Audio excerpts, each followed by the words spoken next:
Once upon a time, a well-known blacksmith ran a shop where he sold his handcrafted ironworks. One day, he was lucky to sell his products to the Cairo Kingdom. Given the possibility of an endless battle, it was a fantastic opportunity for him to elevate his status. After the war, the blacksmith was made a baron and became the lord of the country, and it can be seen that the man's eldest son was paying attention to this story. And behind them, the young master's servant Hans wonders why he bothers listening to a story he already knows. It all started a few hours ago when he discovered that he was the firstborn son of the Dimitri family, that he had been residing in the Kingdom of Cairo. Hans could only answer yes after his young master stated the fact aloud, wondering if his master was high for saying such clear facts and still puzzled by it. He then switched the topic by informing him that his fiancée, the Lady of the Lawrence, would be visiting today. But his master, known as the moron of Dimitri, appears to be lost in thought. Suddenly, the young master told him that the visits were unnecessary, and that he needed to see the eldest person in the country to understand the county, leaving Hans even more baffled. Returning to the present, the elder had finished his story, and the young master rewarded him for his input. The young master sat in silence, contemplating his options. It was revealed that his name was Baekhyung-hyuk, and he was a heavenly demon in his former incarnation. After completing all his life responsibilities, he accepted his death. But, for an unknown reason, he awoke in Roman Dimitri's body, wondering whether this was a divine punishment for refusing to ascend. But his thought was cut short when they noticed some people beating someone. The red-haired kid got kicked in the face as the three men stood threateningly over him. Blood runs down the kid's face, and the man who kicked him begins to humiliate him while the others laugh. The three began kicking the kid, who attempted but failed to defend himself. Meanwhile, Hans went to get a better look. Hans then saw that one of the guys had a tattoo, and he was surprised when Roman stood next to him. He then told Roman that they were from the Blood Fang. They are a group of people who lend money and do business in Dimitri and other places nearby. Hans noticed that Roman was not with him any longer. Roman approached the group and asked them to stop beating the boy. As Roman walked up to the gang, one of them recognized him. The gang laughed at Roman and asked him to leave as it was not his business. When Hans asks him to leave because the gang is dangerous, Roman cuts him off and asks Hans about the laws of this place, as he doesn't know about them. Roman wanted to know who broke the law and how they should be punished. Hans said that the boy was wrong because he owed money and couldn't pay it back on time. But Blood Fang didn't have the right to do anything about it. And even worse, they treated the oldest son of the Dimitri family badly. That is a crime serious enough to be killed for. Roman then picked up a stick from the ground and told them that he, as the oldest son of Lord Romero Dimitri, was going to punish them. The leader of the gang then insults Roman and prepares to attack. Roman smirked, making the gang leader confused. As Roman took a firm step, he told the man that they were trash because they talked badly to the leader of this land, so he didn't need to know what they usually did. He then ran towards the man. The gang was preparing to defend themselves as they drew their swords, and the leader gritted his teeth as he lifted his sword. He swung his sword at Roman, but Roman was faster, and with one hit, he killed him. Roman stuck his wooden stick through the neck of the gang leader, which scared the other members. Still, they ran at Roman and planned to attack him, which made Hans worry about Roman's safety. One of them slashed at Roman with his sword, but Roman was able to swiftly dodge the attack, barely missing his face. Roman then swung around and punched his assailant through his back. Hans couldn't believe that the man in front of him was his master Roman, while one of the gang fell to the ground with blood in his chest. Roman looked at the rest of the group and thought about what he saw when he first opened his eyes as Roman. He saw Roman's will and a bunch of drugs on the floor. As Roman read the will, he discovered that the real Roman had been chosen to serve his family in the army. This scared him, so he killed himself. While Roman was getting ready to attack the rest of the gang, he thought about how sad the real Roman's life had been. However, this body is now owned by Baekhyung-hyuk, the leader of the heavenly demon cult. When he saw the gang lying on the ground, splattered with blood, he decided that as long as he had this body, he would live like Baekhyung-hyuk. He turned around to see who was calling him a monster. He was the last member of the gang, and he was afraid of Roman when he stood there among the dead. But Roman caught up to him before he could go any further. The man begged Roman to let him go, but Roman forced him to kneel. As he lifted the sword, he said that for a society to act properly, the law needs to be enforced, and he doesn't need to take his life, but he must pay the price for running his mouth, scaring the man so much that he shuddered in fear. As Roman cut the man's throat, his red, bloodshot eyes grew wide with fear, and he held his neck hopelessly. People feared him as he looked at the dead body and said anyone who didn't like his punishment could find him at any time. In his former life, he was Baekhyung-hyuk. He used his superior strength to ascend to the top, where he proceeded to slaughter hundreds of fighters who dared to challenge him. And when their blood flowed, everyone knew that the heavenly demon cult ruled over Murim. But now, as he looked at his bloody hand, he realized how weak his body was after fighting the gang. He called Hans immediately and told him to call the guards so they can send someone to clean up the body from the street. When Hans ran away, Roman looked at his bloody hand again and thought that this body was futile, and that even the way Ki flowed through was terrible. Roman determined he had to quickly start gathering information and undergoing skeletal metamorphosis when suddenly the boy from earlier thanked Roman for saving him. His name is Kevin. Roman replied that he punished them for breaking the law, and he was not an exception either. Then he threatens Kevin to tell the truth, or he will cut his tongue. Kevin thought for a moment, and then he told Roman that his parents had borrowed money from the Blood Fang to buy land for farming, and they were about to pay the Blood Fang back when they sold the crops. But the Blood Fang destroyed their crops. Kevin then found out that they do it to take his younger sister as payment. He yelled how unfair it is when they never bother anyone, but fate has led them to many misfortune. Kevin then begged Roman to save his sister because his family didn't have enough money to pay them. Roman looked at him and thought that he was looking at one of the four heavens kings, who was a crazy demon. As Roman looked out at the sky, he remembered meeting a mad demon in a run-down place like this too. He then asked Kevin his name, and Kevin introduced himself. Before he left, Roman told Kevin that he would find out if Kevin was telling the truth, and what happened today would be resolved. Kevin thanked him out loud from behind. Roman closed his eyes as he had the impression that his relationship with Kevin might continue for quite a while. Meanwhile, the wheels of a carriage were spinning in a steady rhythm when someone told Lady Flora that they would reach Dimitri's territory soon. Lady Flora understood it as she sat quietly inside the carriage. As she remembered, a month ago, her father arranged this political marriage with the Dimitri family for her. Her father told her that their land was not in good condition and that they needed help from the Dimitri family to fix it. She wasn't happy to hear that her wedding was set up that way. She hates the idea that she has to marry one of the Dimitri family as she thinks they are just minors, so she tries to argue.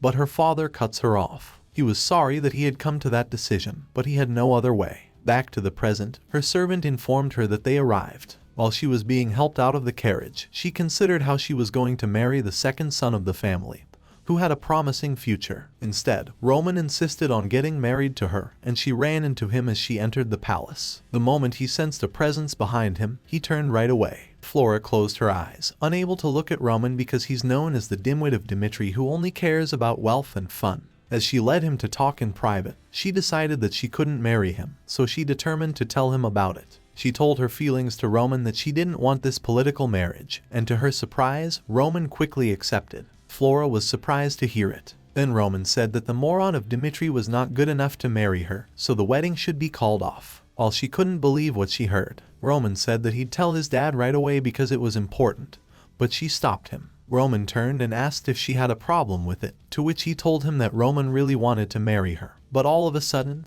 he was ready to break up with her. She didn't understand why Roman did that. So, he asked her back whether or not she wanted to marry him, to which she hesitantly refused. Then Roman told her that he was going to take responsibility for breaking the engagement. As Roman turned, he stated that he didn't mind being called a divorced man since he's already called a moron of Dimitri. Flora began to wonder what had happened to him. Flora just stood there and didn't say anything as she saw Roman leave and the double door slammed shut behind him. He went to his father and told him that he didn't want to marry Lady Flora. Romero, his father, got angry and said that marrying into the Lawrence family would make sure that they stayed a noble family. Roman just apologized quietly. It angers his father so much that he grabs a glass and throws it at his head. He then told Roman that if the wedding went well, he would take care of his military duty, but since the wedding was cancelled, Roman would have to spend 6 months in the battles. Roman can't say anything back to his father about this. His father is already angry as he got to know that Roman had made trouble with the Blood Fang.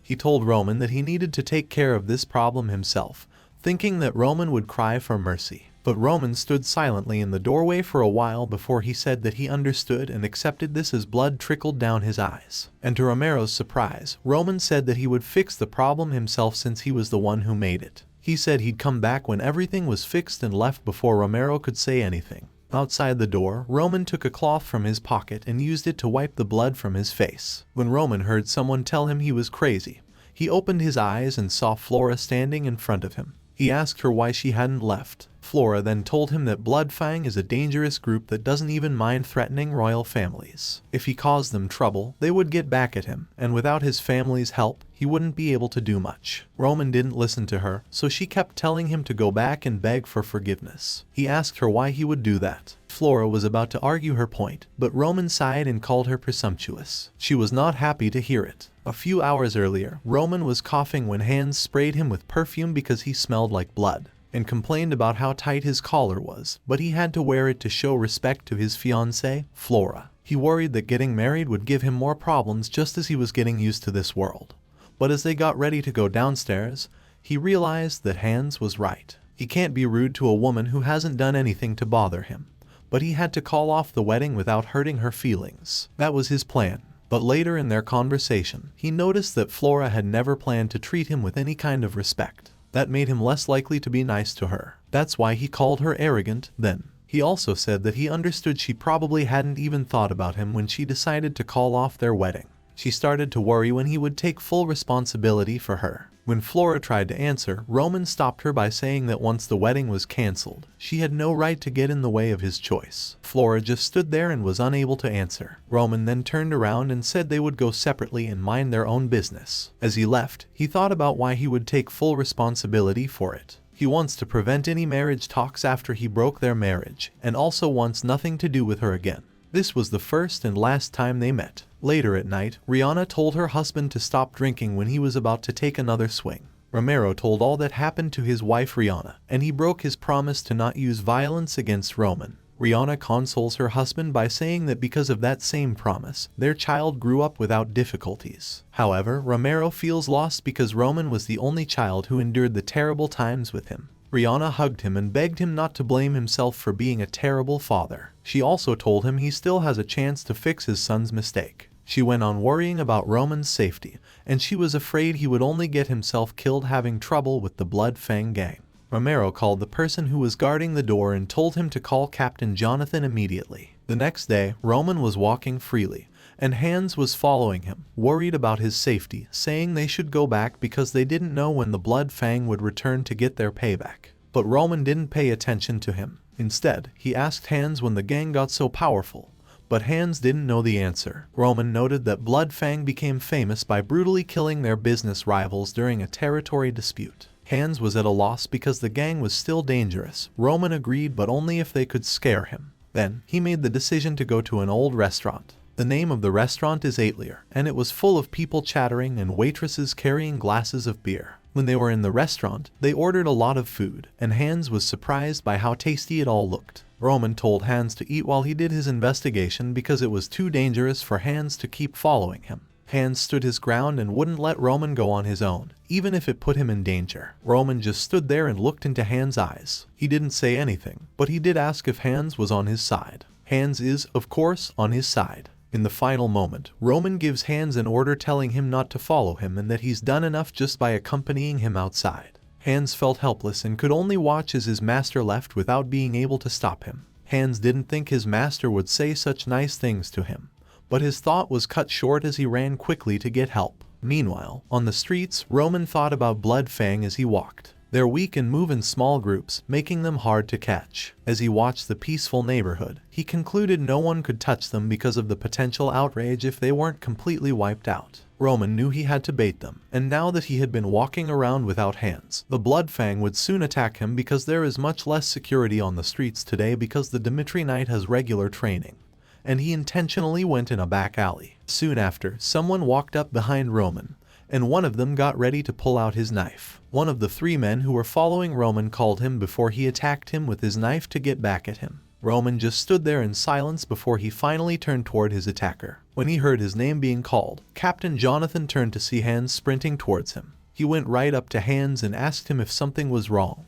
Hans told him with an unsteady breath that he needed to help Roman. And in one breath, Hans yelled at him to find Roman immediately because he was in danger. True to his word, Roman held his attacker as he punched his gut with his elbow. The attacker is angry at Roman, but he can't do anything when Roman breaks his wrist, and his knife falls off his grip. Before the knife could hit the ground, Roman caught it with his left hand and used it to stab his attacker in the neck. When Roman pulled his knife, blood spattered everywhere as the man slowly retreated while helplessly holding his neck. When their friend fell to the ground, the other two people were scared. They couldn't believe what had happened. Roman smirked as he saw fear on their faces. He then continued to taunt them as he lifted his knife. When Captain Jonathan repeated what Hans had said about Roman going to the city to fight the Blood Fang by himself without a guard, everyone was confused. But Hans convinced them that it was the truth. However, they laughed at how silly it was that Roman, the weakest of the weak, would fight. But Hans yelled at them and told them why he would lie about it. That makes Captain Jonathan think about last night when the Lord asked him to help resolve the problem between Roman and Blood Fang. He sighed when he thought about how troublesome it was when he knew Roman couldn't wield any weapon. He told his soldiers to gear up immediately. Then he asked Hans to show him where Roman is, adding that on their own land, no one can touch the young master of Dimitri. Then he started to think about how bad things would be for Roman if Hans was right. Back to where Roman is, after he taunted them to come and get him, they both pull out knives and run toward him to attack. They were going to kill him, but Roman just stood there, unfazed by their threat, and when one of them attacked his left side, he quickly dodged it. Roman eyed his move before he stabbed him. When the last man saw what was going on, it made him angry. He cursed at Roman and tried to attack him from above. However, Roman saw it coming, so he kicked him in the gut with full force, making him fall with a loud thud to the ground. When Roman approached him and asked if there were only 3 of them, the man slowly backed away, looking like he was in a lot of pain. When Roman crouched in front of him, the man tried to threaten him. But Roman knew it was a frail attempt to save his life, so he raised his knife and told him to answer carefully. Roman then stabbed his leg as an example if he didn't answer properly. The man screamed in pain as he looked at his menacing face, asking him who is his leader. Afterward, in a busy street, there is a tavern with the sun and mountains as a logo. The place was full of people chattering. When one of them noticed, Roman entered the bar. Other people start to notice him and his bloody clothes too. The bartender was surprised to see him. He regards Roman with his title as a young master, to which he nicely replies, and as he stands in front of the bar, people are whispering about him. When the bartender asked him for his order, Roman mentioned 27-year-old Tears of Dawn. He told him that his bar didn't have what he wanted, so he wanted to suggest something else. Roman then asked for something strong because he needed to be drunk to do something in the morning. The bartender and the other customer eyed him carefully as he remembered his conversation with his attacker about Dew of Dawn. It was a tavern in the middle of the street where they got their mission. If they wanted to find out what it was, they had to know a secret code, so Roman asked him what the code was. And the code is Tears of Dawn, something strong, and work in the morning. The code needs to be said in order. Back in the tavern, the room suddenly went silent. The bartender called out to everyone as he grabbed a knife from under the table. He told everyone to attack Roman, but he managed to smack his face first. Everyone was shocked to see it. As the bald guy fell to the ground, all the members then dashed toward Roman, some with sword in hand ready to kill him. Roman easily defeated the gang members one by one, ran outside, and begged for someone to call the guards. Even some of them were thrown and broke the door. On the inside, Roman slit someone's throat and choked one of the members. And as he stood by the window, choking someone and lifting him off the ground, the other members were surprised and scared because the Roman they had heard about wasn't the same as the one they saw. Roman dropped the man, and the others ran to beat him with numbers. Martial arts helped Roman's body. He could beat them despite his limited abilities. Roman smirked, knowing he could easily defeat the rest of them. After a while, the bartender woke up and wondered what had happened. As Roman walked among the dead bodies, he told the bartender that he was just wrapping up. The bartender asked Roman why he did it, but Roman told him it was a pointless question because he was the one who attacked first. When Roman was about to ask him a question back, the barman got scared and held his swollen nose. After a while, Captain Jonathan came to the tavern and was surprised to see its condition. Dead bodies lay on the floor, and he wondered if this was Roman's doing. Suddenly, someone from above called him, so he looked up, and one of his soldiers said that a survivor had told him that the young master had gone to Lawrence. This shocked Jonathan as to why Roman went there, and then it was revealed that the Blood Fang's headquarters was in Lawrence. An hour before the guards came, Roman was questioning the bartender, who was also the owner of the place on the second floor of the tavern. The bartender's face showed that he was in a lot of pain. He was tied to a chair and had already lost 2 fingers. Roman urged that if he didn't want to lose another, he should tell him what he wanted to know. But he kept cursing at Roman and told him that Blood Fang would come after him. Roman only smirked because he likes people like him.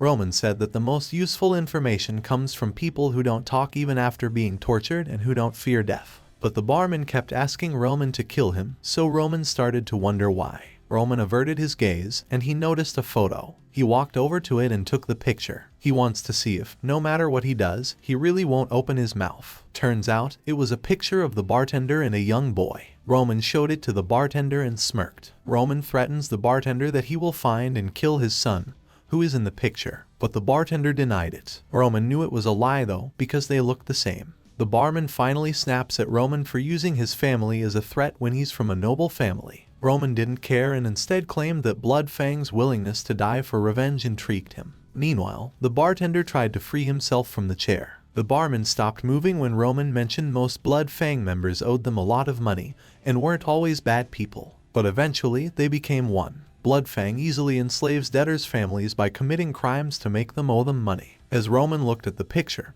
he said that Blood Fang pushed people to their breaking point and held their family hostage to use them as threats. But the bartender thought that nothing would change even if Roman knew the truth. The bartender believed that Blood Fang always gets their revenge, but Roman told him to think about it carefully. He doesn't think twice about killing his son, and as he slams the picture to the floor, he swears on his life that he would. When Roman looked down at the broken picture, he promised to make the soldiers hunt his son and he will kill him. The bartender's eyes teared up as he looks at Roman, giving him another chance to give him what he needs to know about Blood Fang. Meanwhile, at Lawrence, the leader of the Blood Fang was furious to know that the Roman Dimitri had defeated their entire branch, and the Dimitri Knights started to take action. The leader gritted his teeth before his armrest. He didn't think it was possible for Roman to do something like that. After Roman wrecked an entire branch of his operation, he reconsidered his plan to punish Roman. He needed to find Roman, and his member informed him he barely left Dimitri's territory. Roman also obtained his information from Dew of Dawn.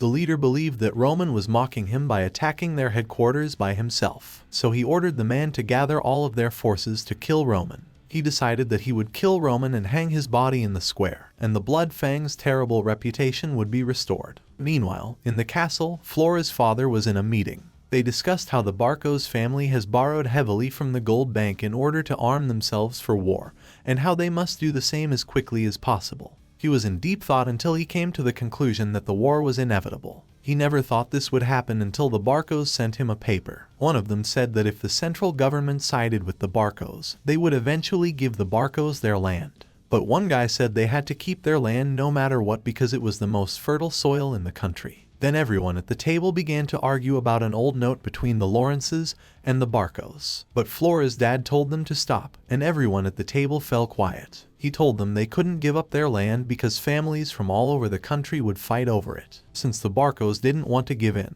he said they had to fight as hard as they could. So, he set up a marriage with Dimitri. Everyone at the table is starting to feel better because the Dimitri family is one of the richest in the Northeast. So, no matter how much the Barcos borrowed from the bank, they still didn't have as much money as the Dimitri. One of them reassured the Lord that he'd made the right decision by sending Flora to the Dimitri, and the Lord agreed. Meanwhile, outside the door, Flora overheard everything, and she didn't know how to tell her father that the marriage was cancelled.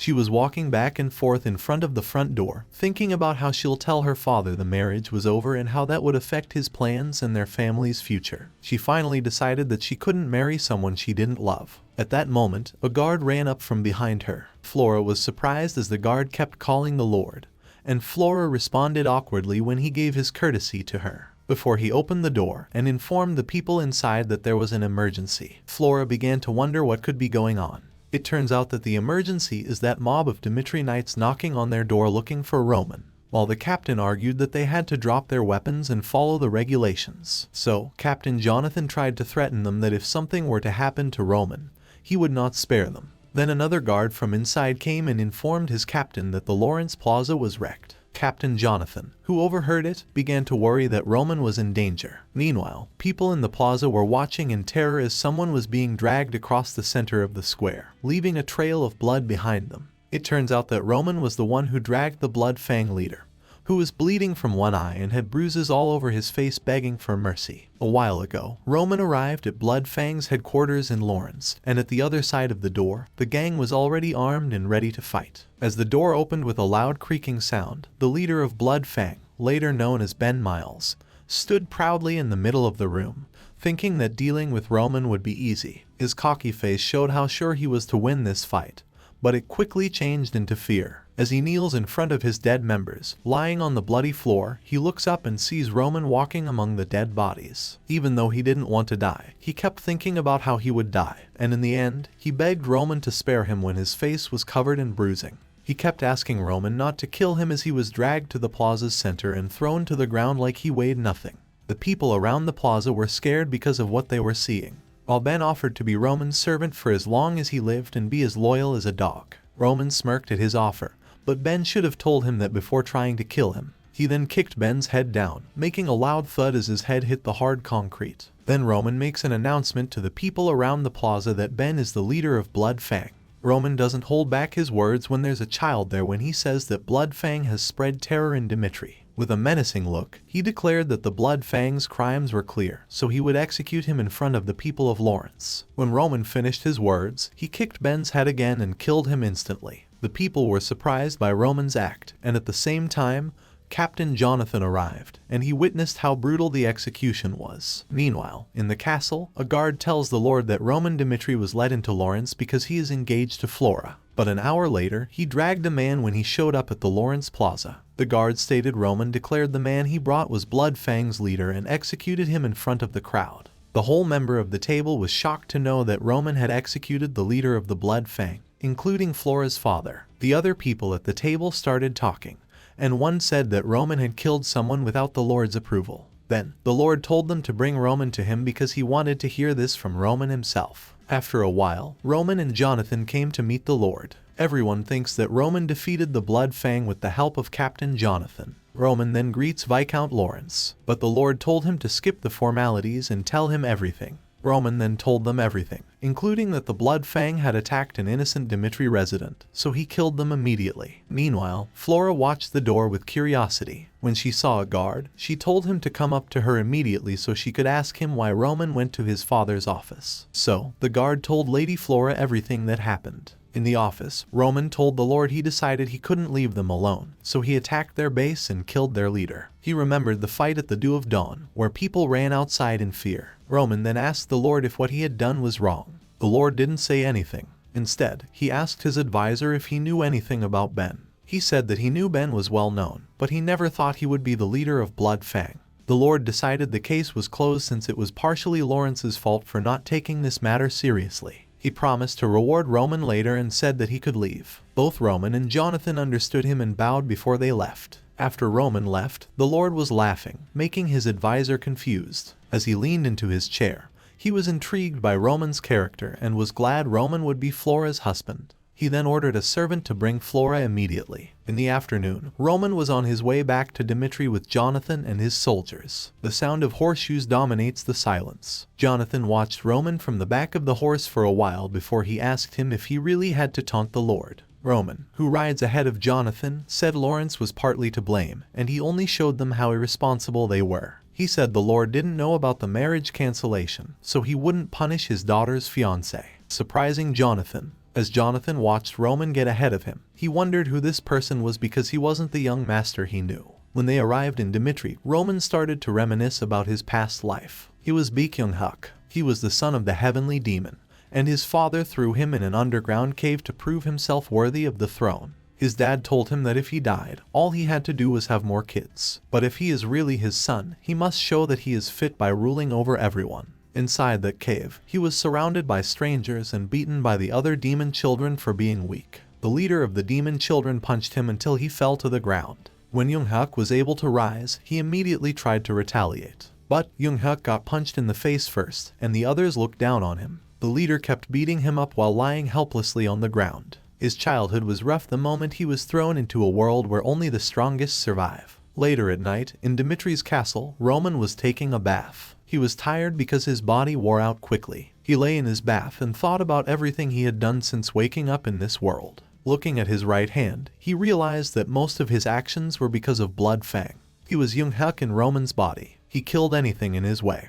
But as he sighed and closed his eyes, he understood that doing that all the time would be dangerous as his power decreased. As Roman tried to think of what he should do forward, someone informed him that Lord Romero wanted to see him. In Romero's office, Jonathan told Romero everything that happened in Lawrence. When Jonathan tells Romero that Roman has changed, Romero admits that Roman is the only child who doesn't have anything impressive about him. And as Romero looked at his right hand, he knew Roman was also the only child with him when he was just a commoner. He remembered when Roman used to give him candy when he worked at the mine, even though he told Roman to stay away from the mine because of how dangerous it was. Little Roman smiled at him and said he wanted to give him candy because he worked all day. Romero was stunned hearing it. In the present, Romero only wished for Roman to be happy, so he gave him a lot of allowance. But he never thought that it would drive Roman in the wrong direction. He fisted his palm as he remembered how bad it was. Romero already gave up on Roman, and Jonathan knew how bad it was as he tried to talk to him. Still, Romero was so happy that Roman was changed and defeated the Blood Fang alone. Suddenly, Roman arrived, so Romero told him to come inside his office. He wants to make up for the fact that he wasn't a good father and is ready to do anything for Roman.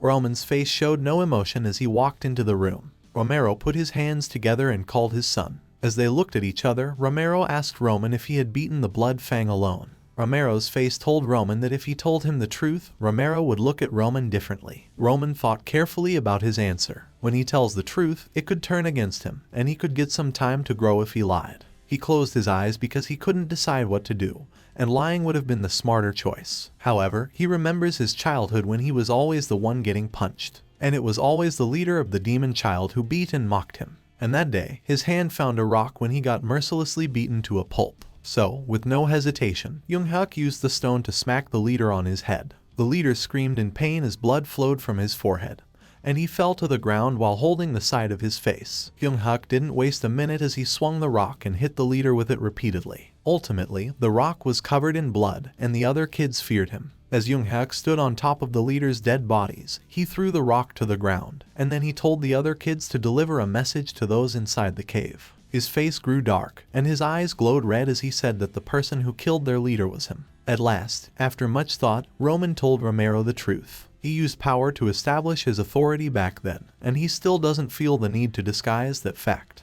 The next day, the training field inside the castle was filled with the sound of wooden swords hitting each other. The soldiers were training their combat skills, and suddenly, someone told them to stop and order them to respect the Lord. Romero, Roman, and Jonathan arrived at the field, so the soldiers quickly lined up and bowed to them. One of the guards, whose name was Chris, saw Roman. He was confused about why he was on the training field. When Romero, Roman, and Jonathan got to the front of the field, Jonathan announced that there would be a swordsmanship duel with Roman, and every soldier in the area was surprised and nervous at the same time, including Chris, who can't believe what he's hearing as he looks at Roman, who stands in silence. About an hour ago, Roman told Romero with a proud smile that he was the only one who beat Blood Fang. Romero was surprised, so he asked him how he did it. Roman carefully replied that he was secretly training in swordsmanship. Romero was disappointed that Roman kept that from him because he would have supported him if he had known. But Roman told him that, for once, he wanted to accomplish something on his own after being pampered for a long time. When Romero told Roman that he couldn't train swordsmanship alone and face Blood Fang, Roman replied that all he needed to do was lure the leader because he knew their operation, and the group would fall apart if the leader went down. Romero couldn't believe that Roman had set up Blood Fang's leader. During Romero's diatribe, Roman told him that a group of people bound by threats and intimidation wouldn't risk their lives to save their leader in a circumstance where they could regain their freedom. And that's exactly what happened. When Roman finished his explanation, the room went silent. Romero was silently praising his son's accomplishment, and then he asked a favor from Roman. Roman stood up straight when Romero asked him to show his swordsmanship skills. Romero was eager to see how much his son had changed.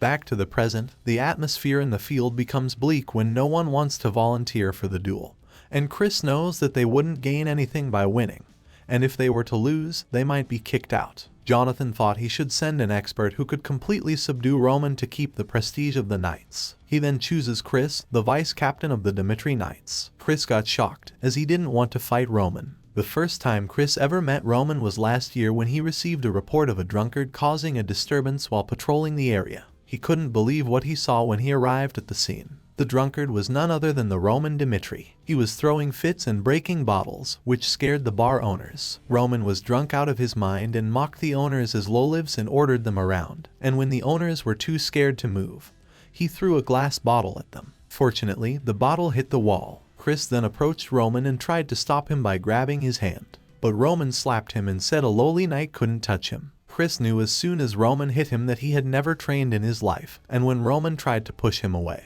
he knew that Roman was a weak man with less strength than the average adult man. And Chris's thoughts about Roman haven't changed yet, and he was surprised when Jonathan told him to face Roman in a fight. He tried to argue with Jonathan, but Jonathan was sure he was a fair match since Roman had already fought Blood Fang alone. Still, Chris tried to argue his point, but Jonathan stopped him sternly, and Chris knew not to disagree with him anymore. With no other choice left, he accepted to duel Roman, and they stood face to face in the ring. When Jonathan was about to start the fight, Chris tried to scare Roman by saying he wouldn't be kind to his opponent, no matter who it was. With his head held up high, he said he would gladly fight Roman if they allowed it. He doesn't think Roman could have beaten Blood Fang on his own. Romero and Jonathan were staring at each other, and then Romero nodded. When Romero turned toward Roman, he just laughed. Chris couldn't believe Roman had laughed at his challenge. He gritted his teeth when he felt anger started to boil. Jonathan takes it that Roman accepted the terms, so he tells both sides to get ready. Roman and Chris both stood firm where they were, and as they stared at each other, Jonathan announced that the battle had begun. As soon as the battle begins, Chris dashes toward Roman and attacks him but is easily blocked by Roman.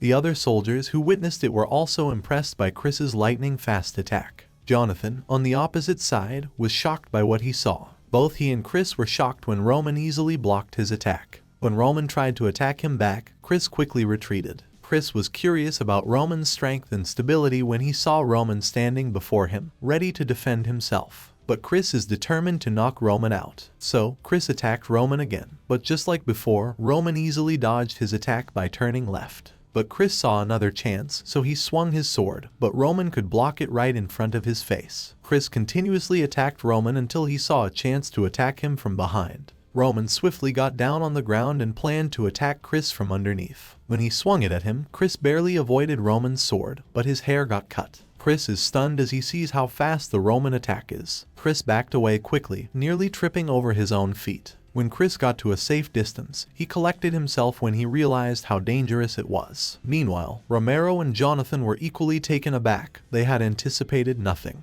The other soldiers were shocked too, and Chris got agitated as he narrowed his eyes to his opponent. He had no idea Roman had such skills, as Roman just stood there, unfazed and ready to defend himself. Chris gets angrier, realizing Roman has no flaws in his fighting skills, and he becomes doubting his own skills. But he forced those thoughts back down since the fight wasn't over. Then, suddenly Roman said that the warm-up was over. Chris was wondering what Roman meant as he prepared to defend himself. Roman said that he would begin his attack, and then he dashed toward Chris and started attacking him. Chris was too stunned to do much and barely held himself. They stood closed, and their swords clashed in front of their face. Chris was shocked at how fast Roman was. Then Roman took a step back. Roman did it to build up speed for an effective swing with his sword. Chris was barely hanging on against Roman's relentless strikes. Meanwhile, the soldiers on the sidelines of the ring were at a loss for words. Chris doesn't take long to feel overwhelmed by Roman's attack, and just when he needs a chance to escape, Roman can hit him in the chest. Chris knew he should have stepped back when he had the chance,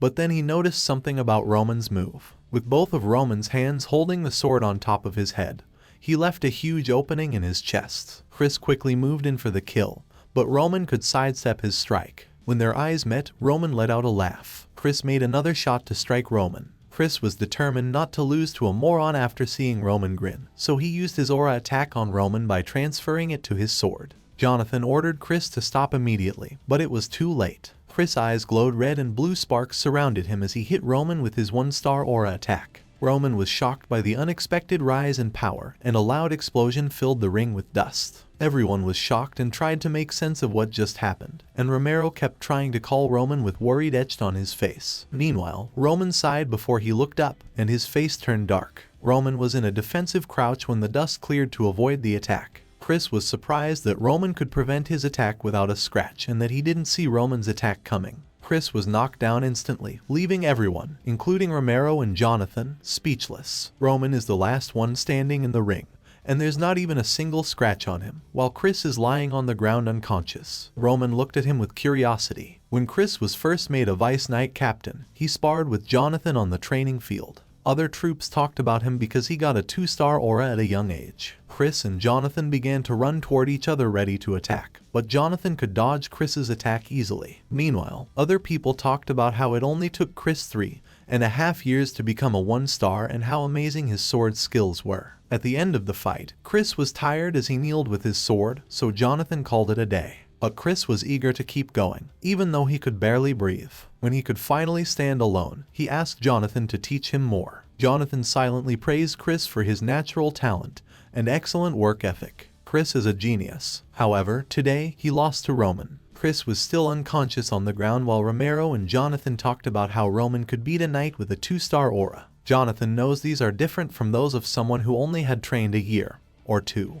His skills are rooted in years of training. He then told Romero to not be surprised, but his son Roman is a swordsmanship genius. Roman looked at Chris, who was out cold on the ground. Roman started to remember the fight they had. He likes Chris's skills and how he stays focused during a fight. He could see why Jonathan was proud of him. However, by Roman's standards, Chris is the worst warrior he's ever met. Even though Roman won, he was still surprised, as he didn't know about the power that Chris used. Suddenly Romero let out a laugh. Everyone was taken aback by it. Romero's face lit up with pride when he heard that Roman was a genius with a sword. Jonathan was sure of this because Roman's growth couldn't be explained any other way. Romero was so happy and asked Roman to come closer. Romero applauded Roman for his accomplishment and then asked him if there was any reward he wanted for himself. Roman smirked and said he must leave for a battlefield in half a year. Romero quickly deduced that Roman didn't want to enlist. However, to Romero's surprise, Roman wants the right to select the men who will join him on the battlefield.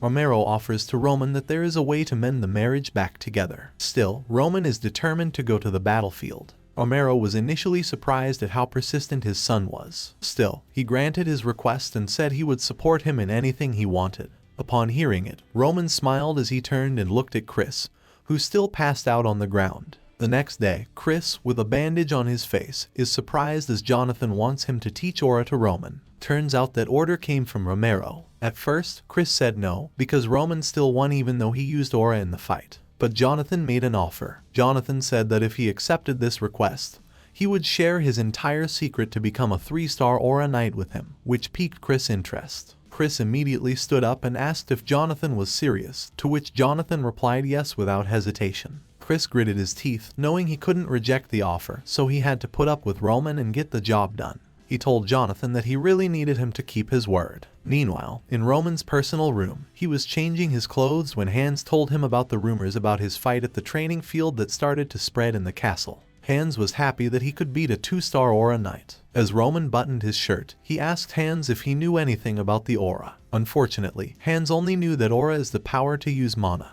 When Roman was done buttoning his shirt, he looked out the window and noted that in this world, ki is called mana. He knows that the power Chris showed him earlier was ki bursting out. Roman thought about how their use of ki was different from Nurim's. He believes that the way they use it is a waste. When the moonlight hit him in the face, he couldn't figure out why they were using ki that way.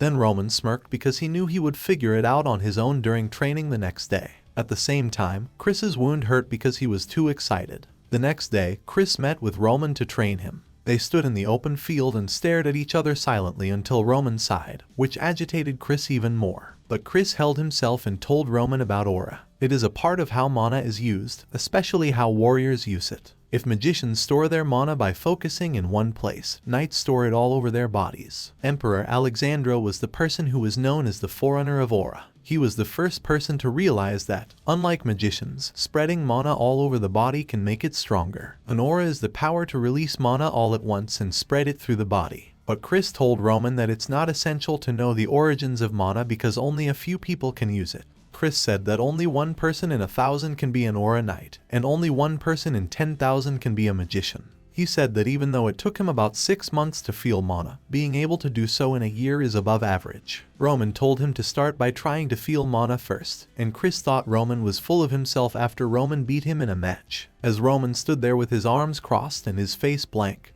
Chris was determined to show him through this training that reality is hard. On the other hand, Roman has already felt the mana and has been able to store it in his dantian, the body's key center, thanks to the heavenly demon god art. But Roman thought he should first learn how people in this world do things instead of just following his common sense. He did what Chris told him to, focus on his breath's rhythm and concentrate. Chris went on to say that once Roman is used to using mana, he will be able to make an aura appear. And once he's able to use aura, that means he's become a 1-star aura knight. He doesn't know Roman was putting energy into his palm and then into his whole body. When Chris looked at Roman, he was shocked to see that he was already manifesting an aura that circled Roman with bright orange light. Chris was too stunned to say anything as he witnessed Roman's aura develop and surround his body. The orange flash getting brighter, Roman opened his eyes and thought that he was right. The way the people in this world use ki is foolish. Then Roman thought about Muram. Ki cultivation cleans the meridians and builds ki in the danshan. But in this world, they hope the mana will build up on its own.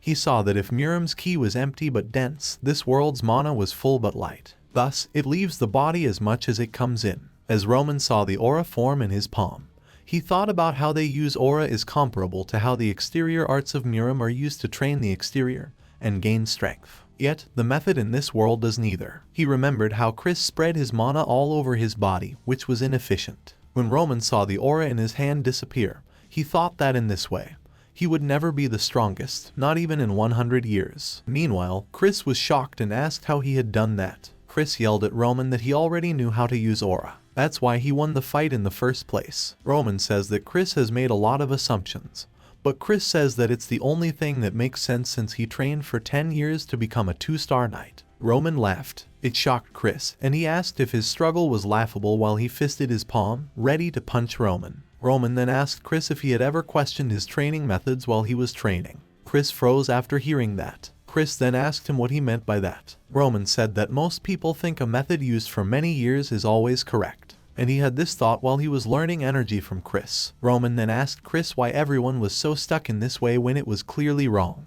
Was it because they didn't know or because he put too much trust in Captain Jonathan? Roman said the answer is easy because it's just easier to follow. Roman said he couldn't be criticized if he did what everyone else did. As they looked at each other, Roman said it was funny that Chris never questioned the flawed method. As he was leaving, he said that Chris mindlessly used one of many methods that could also be criticized. It is just like what Roman did in his previous life. He dismissed his father's teachings and perfected his heavenly demon god art. Roman then told Chris that this training was over and said goodbye. But he is stopped by Chris. Roman paused to wait. Chris then turned to Roman and asked for advice. As Roman heard Chris' question, he remembered his previous life, where he once defeated the Blood Demon. The Blood Demon then swore his loyalty to Young-hyuk. But just before he left, he stopped him. As the Blood Demon looked at his broken sword, he asked Young-hyuk how to be strong. The moment when the demon roared at Young-hyuk to tell him what he should do is a great reflection of Chris's current state of mind.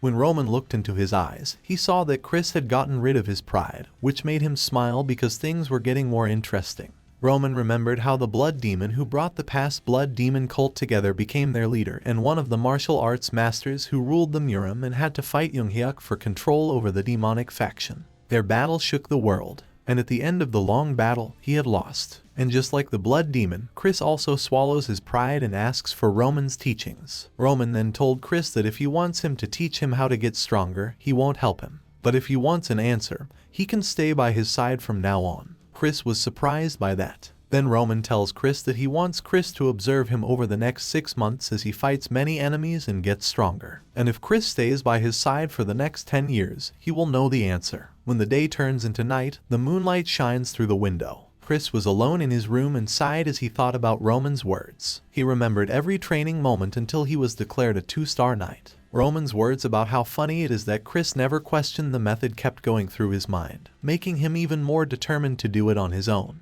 The next day, Jonathan was surprised when Chris went to his office and told him he would follow young master to the battlefield. Jonathan was sure that something had happened that made Chris decide that he would follow Roman, and when he looked into Chris' eyes, and realized he had a good reason for this. Then Jonathan dismissed Chris from the Dimitri Knights and asked him to protect Roman as he pursued his goal. Chris thanked him for it. Jonathan smiled, realizing that Chris was an adult now. He remembered his younger self at war. When he saw Chris when he was just a boy crying on a battlefield because his mother had died, Jonathan knew that the boy had grown to be a great knight that could decide on his own. Jonathan then raised from his chair and asked Chris to follow him, confusing Chris. Jonathan tells him he needs a secret tool to stay alive on the battlefield, making Chris smile as he follows Jonathan. Meanwhile, Kevin, who has been working as a porter in the city, continued his job. When he heard people talking about how Roman beat Blood Fang on his own and how impossible that was because Roman was a useless noble, Upon hearing it, Kevin was shocked as he couldn't believe Roman did it. Then he remembered when Roman fought them with a single twig. He knew it'd be easy for Roman to take out the entire gang. As tears appeared in the corner of Kevin's eyes, he thought Roman did this to keep his words from before. He put the box he brought and wiped his tears, as there was no way the young master would do this for someone like him. Suddenly his boss yelled at him to finish his job quickly if he wanted to go home. So, Kevin continued his job and lifted the box again. When the day turns afternoon, as Kevin carries his box, he thinks he wants to become stronger to protect his family. However, he doesn't know how to become stronger and wishes to meet Roman again. Suddenly he heard a voice calling for him. He lifted his head and was shocked until he dropped the box of potatoes to the ground to see Roman before him. Kevin was astounded seeing Roman in front of him and wondering why. Still, he quickly bowed before Roman and thanked him for everything. When Roman asked Kevin how he was doing, Kevin told him that Blood Fang had stopped threatening his family, and that Hands had helped him get a job. He doesn't know how to show how grateful he is. Then Roman asked him to hear what he had to offer. Roman said that his family will no longer have any problems. Not only will they be able to eat well, but they will also have time for fun activities. He said he would make this happen, which surprised Kevin even more. The only thing Roman wants in return is that Kevin pledged his loyalty to him. Without wasting a second, Kevin hit his head on the ground and pledged his loyalty to Roman. Kevin told Roman that if he told him to die, he would, and if he told him to kill someone, Kevin would do it for him. Kevin looked up with a bleeding head and said that Roman's promise to care for his family was more than enough. Kevin's way of showing loyalty with his blood reminded Roman of the Mad Demon. The Mad Demon who would hang between life and death while facing hundreds of opponents without moving back even one step, all because Young-hyuk told him to. Watching Kevin kneel in front of him with his head bleeds, Roman smiled and said that from this point onwards, he belonged to him. The next day, Roman brought Kevin to the castle and told Hands to take care of Kevin. Roman told Kevin to take care of himself and Kevin thanked Roman for everything with a big smile. He then told Hands that he was going to the library on the estate so that Hands could find him there. They soon walk apart, and Hands takes Kevin for a tour around the castle. Meanwhile, in the library, with a pile of books on the desk, Roman read about the Aura Knights. To become a 1-star Aura Knight, the first step is to manifest Aura. And to become a 2-star Aura Knight, you have to be able to use Aura to cut steel. And once you are a 3-star Aura Knight, you are beyond what most people can understand, and you will be treated differently. On the Salamander continent, there is a 6-star Knight. But there are stories about people who have yet to hit the 7-star level. Even among the top 10 knights, only some are 6-star knights. As Roman kept reading the book, he thought about the 6-star knight, and the fact that someone has reached it means they have gone beyond human capabilities. Their sword's aura travels several dozen meters. It has otherworldly blows, and 12 6-star knights exist in the Salamander continent, and they're called the continent's 12 swords. Roman puts down his book and thinks about how strong they sound and how they got to a 6-star knight without using ki very well. Then his hand falls on the book about magicians. Archmages are magic users who have reached the 7th circle. People think of them as being half man and half god or as living disasters. In groups, they are more dangerous than 6-star aura soldiers. A single spell can destroy the earth and split the sky. Roman knows that if he wants to proceed further, he needs to be strong, so he decides to start his training for real. He closed his book thinking that these people could be his enemy at any time. Roman leaned back and crossed his arms. He was worried about how dangerous it was because he couldn't predict what would happen. Since he couldn't stay in one place, he was only happy when he had done many things and ruled over everything.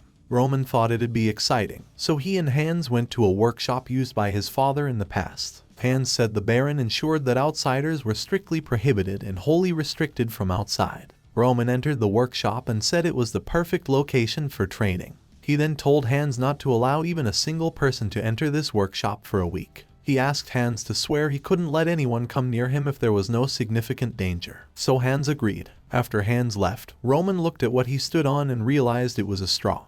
He had a hunch that Hands placed it there. And although Roman appreciated it, he knew it would hinder Ki's flow, so he collected it and put it in the corner. Then Roman began his training. Roman thought he had to start with the first stage to use arts, with the heavenly demon god arts as the base. He took a deep breath and began the first step, and immediately, his mana started to burst out of his body. Roman circulated the mana with pure concentration to remove all impure ki within the body. The blood was coming out of every part of his face, but Roman didn't stop. He didn't expect the body to have so much impure ki, but he knew this would happen. He has just enough mana to reach the human stage because he needs to return to his old strength as soon as possible. Roman's eyes were also bleeding, but he had no plans to stop. He thought now that he had made new relationships, he needed the power to protect them. A week later, Viscount Lawrence and Flora came to meet the Dimitris. The butler told them to wait in a room while he brought some tea and snacks for them. Lawrence asked about Roman, and the butler told him that the master was currently taking care of some business. He then told them to wait and left. Lawrence realized that Dimitri didn't want them here but still decided to wait. He then told Flora that he had prepared this meeting so she could revert her mistake. Flora regrets her decision to break the engagement because of her selfishness. Her territory is in danger. She remembered the day she finally told his father she'd already announced her disengagement,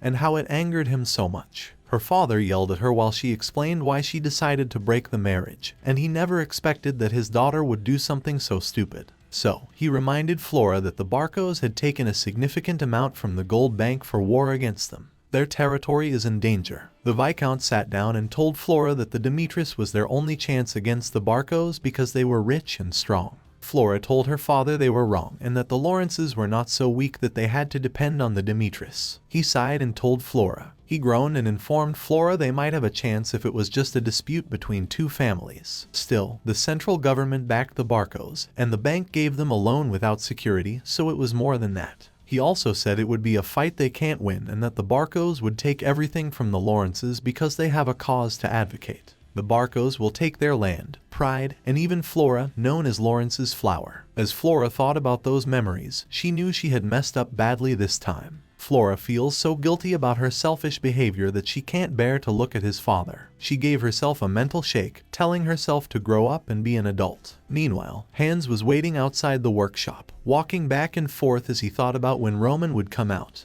He was worried because the Viscount of Lawrence and Flora had been waiting since morning, and he wasn't sure if he should go inside or not. Suddenly, the door of the workshop opened, and Roman came out. And after seeing Roman, Hans got surprised. Meanwhile, Lawrence and Flora were still waiting until the sunset, and their tea was finished long ago. Lawrence knew Flora had made a mistake, so he was ready to be treated this way. And he sat in silence. He knew they needed a political marriage to save their family. His hand trembled as he couldn't handle being ignored all day. Anger slowly etched on his face, and he abruptly stood up angrily, surprising Flora, who sat silently the whole time. Lawrence walked away and said that he would find Baron Dimitri himself. Meanwhile, Romero was writing something in his office. Steps could be heard from behind the door. Then suddenly, Lawrence opened the office door angrily and shouted about how his visitors had been ignored for so long. He never thought Dimitris would be this mean. Romero stopped writing and gave him a calm look. Romero then carefully dipped his pen in ink and said that today's meeting wasn't planned before. Lawrence said they had already told Roman about their plans to meet with him a week ago, but he refused,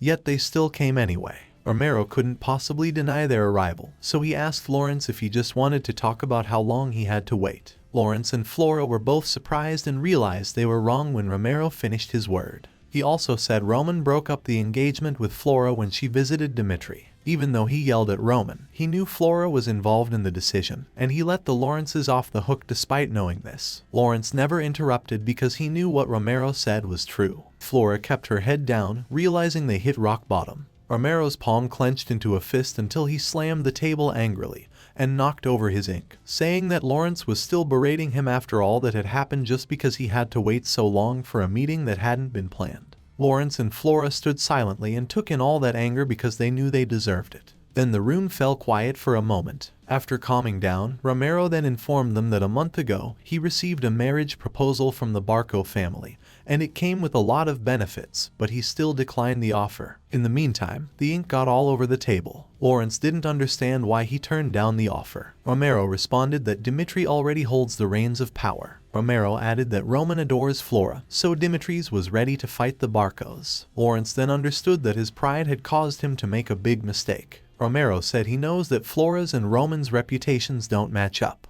but Roman's worth changes when the Dimitri name is linked to him, and the Lawrences are the ones who want this political marriage to happen. Romero turned his gaze toward Flora to see her reaction. Flora felt very bad about it and knew it wouldn't happen if she stopped being selfish. She remembered her time at the Royal Academy and learned how to be a proper noble. There was a boy from the Duel family, and people questioned whether it was a noble family. He always had his head down when he sat. He also always sat alone in the back. One day, he broke a vase. Even when other noble children did terrible things, nothing happened to them. His mistake prompted a disciplinary committee meeting. She saw how rude the boy's teachers were to him and his father. The boy's father was very sorry and said he would discipline his son. She felt terrible for them as she stood behind them and saw what was happening. She thought about the irony that almost felt like karma when she stood there and watched her father apologize to Romero. Lawrence bowed and apologized for his daughter's immaturity and for disrespecting Romero earlier. Flora realized they had no choice but to bow down to the strong ones. The door behind them suddenly opened, and they heard someone say that Roman had arrived. And as soon as Flora looked at Roman, she was shocked. Roman, who has completely changed, entered. This Roman is different from the one she used to know. His hair has turned white, his eyes look like a hawk's, and everything about him screams powers. He didn't care that everyone in the room was shocked and went over to greet Romero. Romero shockingly asked if he was done with his training, and Roman just nonchalantly confirmed. Romero said that they could talk about it later as now they need to give a response to the Lawrences. Roman looked down at his father's desk and noticed the spilled ink, and told his father that he would accept whatever decision he made. As Roman looked at Flora, he said that he understood what the union of their families meant. Roman took his handkerchief from his pocket and cleaned up the spilled ink. He then said that he knew Dimitri's assets would keep Lawrence safe, and at the time, he thought it was worth it to do so. Romero was shocked that Roman knew what the marriage was really for. But after talking to Flora the first time he met her, he changed his mind. He said Flora must have heard that Roman was the fool of the family, so she called off the wedding. But no matter what people think of Roman Dimitri, he wants someone who only believes what they see with their own eyes. Roman waited a long time before coming to his decision. Lawrence and Flora both waited with uncertainty. Then Roman agreed that there would be no changes to the disengagement. The room went silent when Roman turned to see both Lawrence's and Flora's reactions. At that moment, Lawrence understood that they would have to fight alone. He thought about his daughter and his people. He also believed they would not win if the Barcos and Dimitris joined forces. Hence, he immediately arranged something to prevent it. Lawrence bowed to Romero and Roman again, apologizing and offering not to tax Dimitri traders who passed through Lawrence to make up for their mistakes. However, Romero rejected his offer because they don't count revenue for private matters. He decided that it would be best to announce that they called off the wedding for personal reasons, and he promised not to join forces with the Barcos. Lawrence knew it was their best offer, so he sincerely thanked them before leaving the office. Before he closed the door, he looked back at Roman. He wished he'd been more cautious when advising Flora against making a hasty choice if he'd known Roman was so valuable. He realized that he, too, had made a huge mistake and left quietly. After they left, the room went silent again until Romero called his son. Then Romero asked Roman what had happened in the last week. Roman remembered that during the week he was alone. He got rid of the dirty key in his body to move on to the human stage. Roman went through a lot of pain trying to get rid of impurities in his body to take the human stage and use the heavenly demon god art. This world's nature is full of mana, and Roman's body had a lot of dirt on it, and because of it, he changed drastically. Roman thought that the fact that he looked different meant that he was a different person. Roman explained that he had a brief epiphany. When Roman told Romero he could feel mana, he was surprised. This occurrence, which happens when the mana of nature flows through the body, makes the body take on its ideal shape. Romero sat in silence, knowing that only a few people had this happen to them. He couldn't believe that Roman, who used to be Dimitri's fool, was now doing things that should be impossible. However, Romero doesn't let his logic defeat the fact that Roman is his son, so he will always keep an eye on him. Romero also told Roman that he could do whatever he wanted and that, as his father, he would always back him up. Roman was surprised. In his past life as Younghyuk, he always struggled to fight on his own, and when he lost, his father would look down on him. That cold stare as he told Younghyuk how weak he was enough to make him close his eyes and block those memories again. Roman thinks about how much Romero is not like his father. He grinned, and he thanked him for being supportive. When Roman went outside, he saw Flora waiting for him. She told Roman she was sorry for judging him too fast and making things hard for their families. But Roman just shrugged it off because he never intended to marry her. As she tried to keep up with Roman's pace, she said that she had a particular reason for canceling the marriage. Roman stopped and looked at her as she told him something had happened at the Northeastern Nobles' party. When the nobles heard that Flora would marry Roman, they spread scary stories and whispered in her ear that Roman likes drugs that make him lose his mind and senses. She knows the claims are untrue but thinks Roman should also know this. Flora began to explain further, but Roman cut her off, saying that it didn't change their relationship. Roman told her not to care about him since they were nothing, and Flora just helplessly watched him leave. Roman sat with Hans in his room when night came and thought about what Flora had said. He couldn't feel any drugs affecting his body. As Hans gave him tea, he knew there were still traces of the drugs used to kill the real Roman,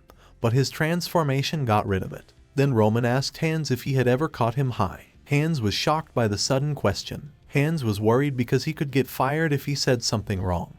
But Roman told him to relax because it wasn't his intention. So, Hans told him what happened. Hans said he had never seen Roman take drugs, but he had seen him act very strangely. When Roman returned from a social party about a month ago, he seemed to be in an odd state, and Hans noticed it very clearly. Soon after, Roman seemed to have lost his will to live and locked himself in his room. Every once in a while, Roman would ask for a lot of alcohol every night, which made Hans think he might have tried drugs at that party. Hearing Hans' explanation makes Roman think about what Flora had said. Roman asked who hosted the party, and Hans told him that this party was hosted by the eldest son of Barco, Anthony Barco. Roman then closed his eyes and tried to assemble the puzzle pieces. He then realized that Anthony was why Roman had chosen to kill himself, because from the moment he woke up, he always felt that Roman's death was wrong. He said in his will that he was terrified of the war, but that didn't make sense. Since he was going to marry Flora, he had many reasons to get out of military service, and one of them was through his father. But despite all of this, he killed himself because he feared the war. He then asked Hans if he was close to Anthony Barco. Hans said they were the best of friends, but lately they weren't getting along so well. Everything started to make sense when Hans said it happened around the same time they started discussing getting married to the Lawrences. Roman knows that Lawrence and Dimitri's political marriage caused a lot of trouble for the Barcos,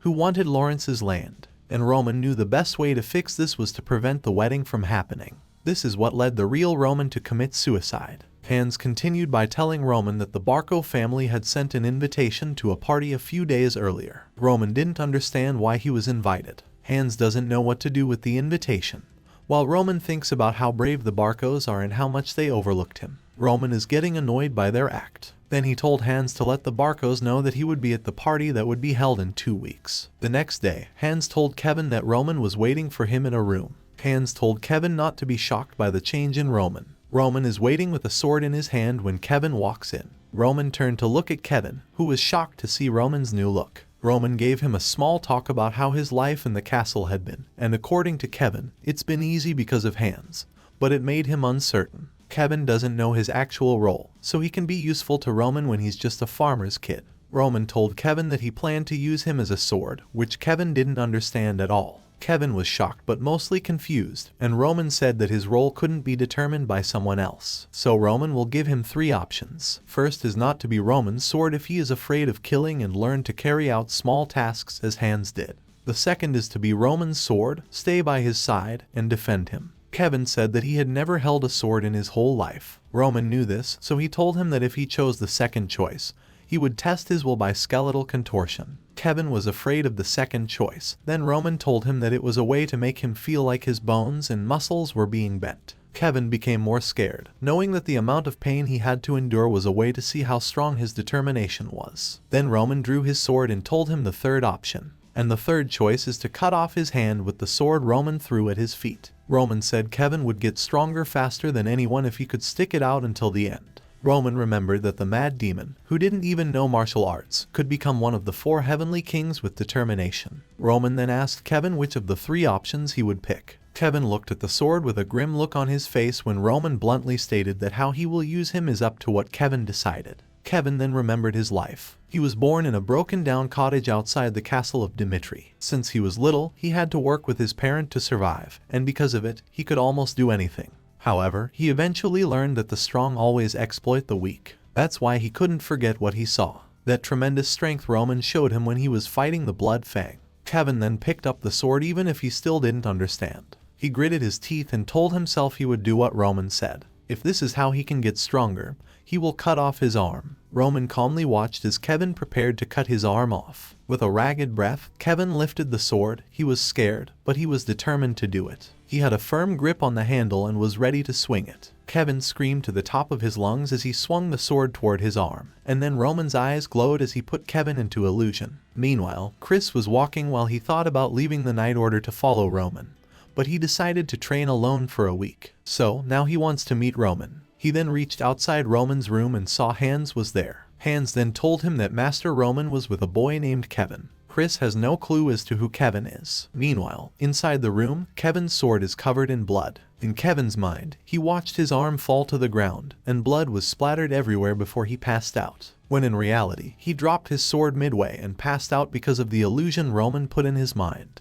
When the day turns into night, Hans screams at Roman can be heard from outside the room. As he watched the sword covered with blood, Roman shrugged it off as nothing. Roman smiled, remembering Kevin was genuinely willing to cut off his arm. He immediately put the charm of the illusion demon to Kevin. Roman never intended to make Kevin cut his arm, and he was happy knowing how tenacious Kevin was that he cut a little bit before the spell pulled him unconscious. Now that he had Chris and Kevin, there's also a party in 2 weeks and 6 months until he is sent to war. Roman's smile grew wider because he knew they had much to learn. The next day, Kevin was shocked that Roman was about to teach him a mana cultivation technique. Roman called it a mana cultivation technique, but the insane demon utilized it as martial arts. It's known as the art of the demonic spirit. It makes evil energy eat away at the user's mind while letting them show their power. And even though they are in a lot of pain, they can't lose their minds. The mad demon had to endure a lot of pain to learn this martial art to become a sword Roman could use. Roman thought that Kevin could learn the skill if he was willing to cut off his hand.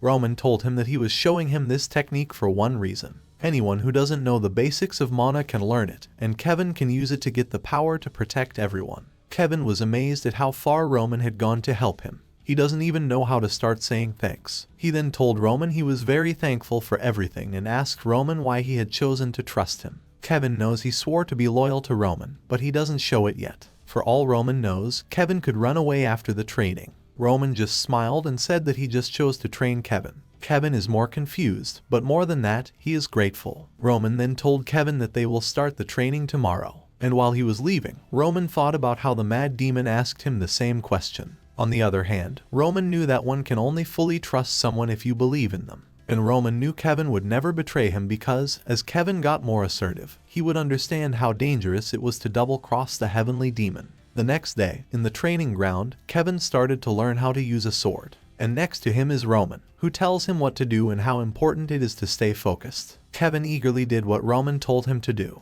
At the same time, Chris sat on the sidelines and didn't understand why Roman was teaching swordsmanship to a kid instead of him. He thought he would get stronger if he followed Roman, but Roman was not even looking at him. He started to think he made a big mistake by leaving the Night Order. Still, he remembered that conventional training didn't make him any stronger. So, he waited until Roman looked at him. And just like that, moments had passed, and Chris had run out of patience, so he threw his gloves away. Chris got angry and went up to Roman, telling him it's been over 2 weeks since he chose to follow him. But Roman hadn't taught him anything. Kevin was confused when he found himself in the middle of this situation. On the other hand, Chris said that if Roman decided to bench him because he was rude, then he was sorry. Roman just looked at him blankly, then told him that he had already told him he needed to learn by watching. Chris can't believe Roman wanted him to sit there and watch. Roman walked up to the weapons on the side of the field and said that everyone learns in their own way. Kevin doesn't know anything, so Roman has to teach him. Chris was different, though. If Roman taught him something, he would just do what Roman said, even if he didn't understand it. However, Roman doesn't want Chris to keep watching. He then takes one of the wooden swords. Roman threw Chris the wooden sword and told him he wouldn't accept the truth until he saw the results. Roman suggested Chris to battle Kevin. Roman said that Kevin would be his proxy and he would advise Kevin in defeating him. And if Chris still thinks that he is correct after the duel, Roman will teach him personally. Meanwhile, Kevin was still determining if he could fight Chris. Chris gritted his teeth, thinking that Roman must be underestimated him by telling him to fight with Kevin, so he was determined to show him he was not just an easy target. Chris and Kevin were ready to fight when they stood face to face and waited for Roman to start it. Kevin turned to look at him and told him that fighting a 2-star knight was not fair to him. But Roman told him that many people are stronger than Kevin, and he asked him if he would give up every time, which made Kevin realize something. Kevin soon determined to show his best, while Chris was still upset that Roman underestimated his capability by telling him to fight Kevin. Chris is determined to show Roman what he's made of. As soon as the match started, Chris ran full speed towards Kevin, determined not to lose to someone who had only been training for a week. Their sword hit with a loud clacking sound when Kevin tried to block Chris' attack. He was taken aback by how fast he was. Chris attacked Kevin again. This time, Kevin was not strong enough to defend himself. Chris delivered a swift and powerful kick to Kevin's stomach until Kevin was thrown back several steps. Kevin fell to the ground with a loud thud while Chris glanced at Roman, thinking that Kevin was still too weak. Chris thought this fight might have a learning curve, but Roman stood back and did nothing. He doesn't know what Roman was thinking when he suggested this, but when he saw Kevin standing up again, getting more determined, Chris holds his sword tightly and prepares to bring the fight to an end. And just like that, the time passed, and Roman still watched the fight silently. As Chris's fist collided with Kevin's stomach once more, the power was enough to make Kevin couldn't help but cough up blood, his body overwhelmed with pain. Kevin was kneeling on the ground, gasping for air as the pain slowly faded. Chris told him he was better than expected from a regular person and should just give up. Kevin tried to stand up by using his sword as support, but Chris kept telling him to give up. When Kevin finally stood up, Chris wanted to scare him by saying that his next attack would split Kevin's head open. Kevin didn't say anything while Chris made threats, but then he laughed. Chris was surprised to see Roman laughing on the sidelines. Holding his sword out in front of Chris, Kevin tells him to fight until the end. At the start of the fight, Kevin was unsure what to do until he heard Roman's voice. Kevin was shocked when Roman told him to guard his front with the sword as Chris would attempt a surprise attack.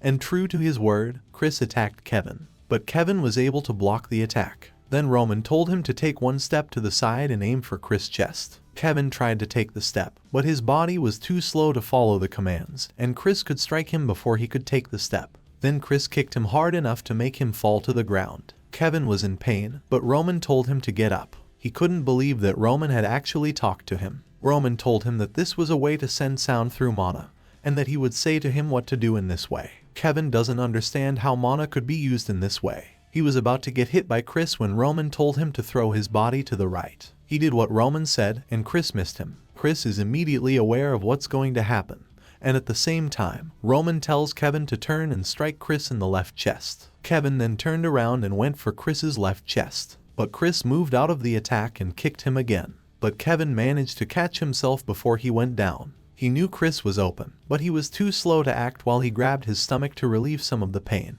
Roman then told him to block from above. Chris attacked him from above right away, but Kevin was able to protect himself. Roman told Kevin again to get out of the way to his right, but he was still too slow, and because of that, Chris could land his kick to his face until he fell to the ground with a loud thud. Kevin's nose was bleeding, and he was out of breath. Chris was confused as Kevin was doing better than he thought he would. On the sidelines, Roman was thinking about how slow Kevin was. Kevin was losing even with the orders, but it's a different thing to see this fight go on. Roman smiled as he thought about how much fun it had been to watch the fight, and Kevin thought about how Roman had power over everything. Chris is a 2-star knight, but he moves precisely as Roman predicted. When Chris attacked, Kevin was able to avoid Chris's attack, but when Kevin tried to strike back, Chris was able to block it swiftly. Kevin thought that if he were faster, he would have been able to beat Chris in no time. Roman is just playing with Chris and using him like a doll. Roman directed Kevin to lean to his right as the fight continued and struck Chris immediately. This allowed Kevin to quickly spin to his right and charge forward, where he could attack Chris. Chris, however, avoided Kevin's blow by ducking his head to the right and then punching Kevin square in the jaw.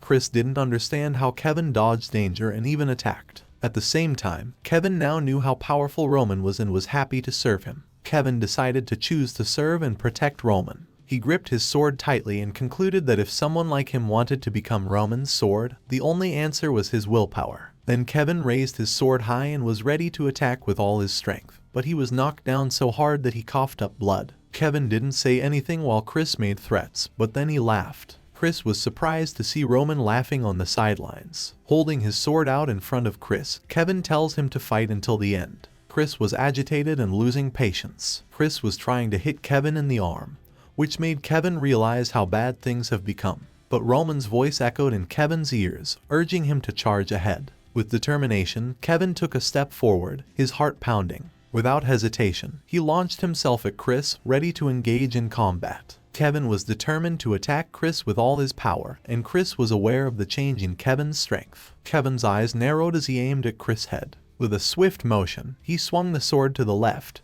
his muscles tensing with each movement. As the attack came hurtling towards him, Chris swiftly evaded it with a quick sidestep. Chris doesn't expect Kevin to fight back while Roman silently directs Kevin's move. Kevin turned around and swung his sword. Once again, he tried to attack Chris following Roman's order. Chris was surprised at Kevin's will to keep fighting even when he's already beaten up a dozen times. But Chris doesn't let his feelings get in the way. Seeing how Kevin moved toward him, he knew Kevin was venerable. Suddenly, he noticed Roman on the sideline and remembered their fight. Chris immediately attacks Kevin again.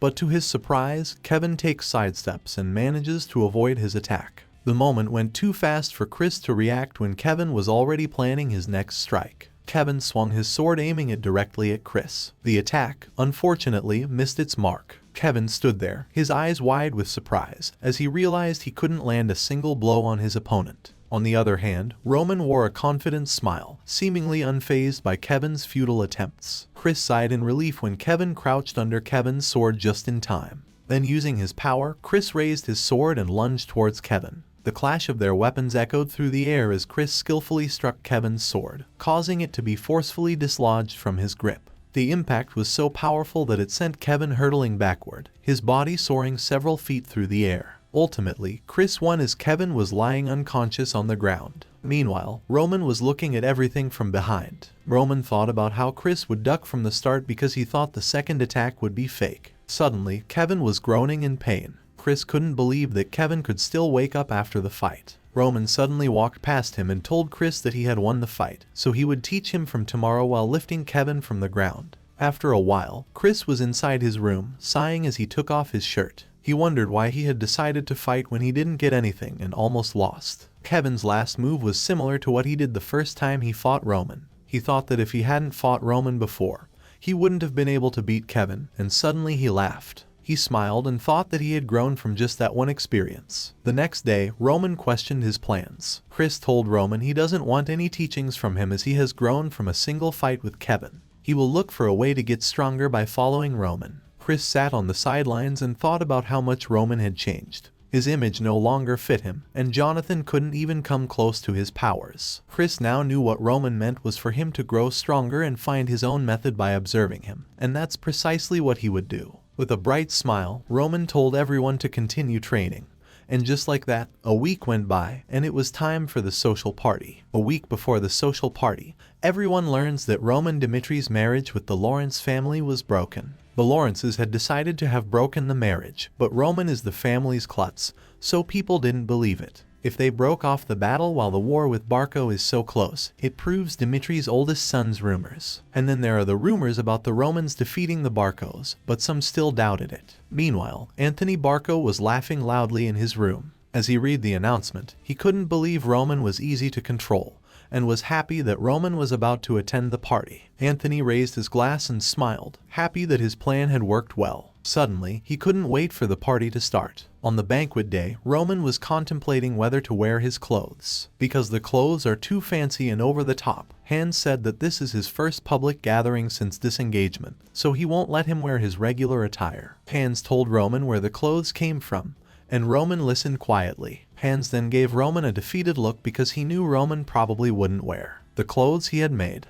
And in front of Hans' emotional face, Roman accepted his request even if he didn't want to. Outside the castle, Chris is wondering why Kevin is late. Suddenly, Kevin came running to him and was wearing loose armor. Chris had no idea why Kevin would wear it, and to think he almost lost in a fight with him is just embarrassing. Kevin told Chris that not even the armor in the smithy fit him and that the helmet almost covered his face. Chris sighed when he saw it and then chose not to care. Chris then told Kevin that, as their lead's escorts and the public face of Dimitri, their reputation is on the line with every move they make. Kevin said he would consider that and promised to remember it. When Kevin called him by his honorary title, Chris became more confident. At the same time, the party was going on inside the Barco's house. There was a lot of food, and people talked to each other. Some talk about Roman Dimitri coming to the party when the conflict between the Barcos and the Lawrences was high. They all thought that even though Dimitri's family was the most powerful in the northeast, Roman had made their situation much more unclear. Sophia overheard people talking about Roman and became curious. She listened to them making fun of Roman when the butler suddenly took everyone's attention.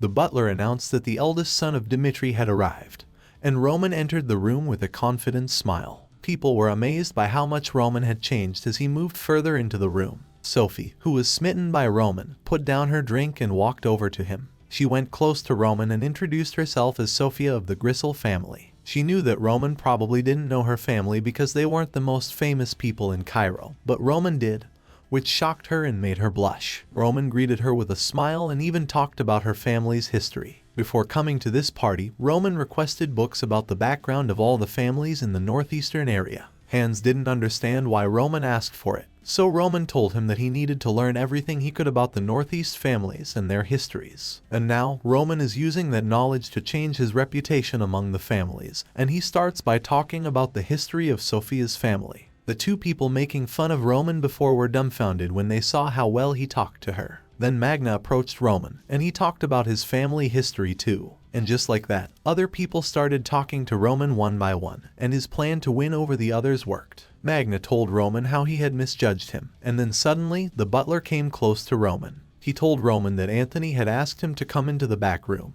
and Roman knew it was time to find out who was making him so mad. At the same time, outside the venue, there were a lot of knights from the other family. Chris told Kevin to stand straight and remove his helmet, as it was too big for him. Barco family's knights noticed this and laughed at them. Kevin wouldn't give up on wearing the hat, and this made other people laugh at them. Kevin was made fun of because he couldn't even hold a sword right. They also made fun of Roman, which made Kevin mad.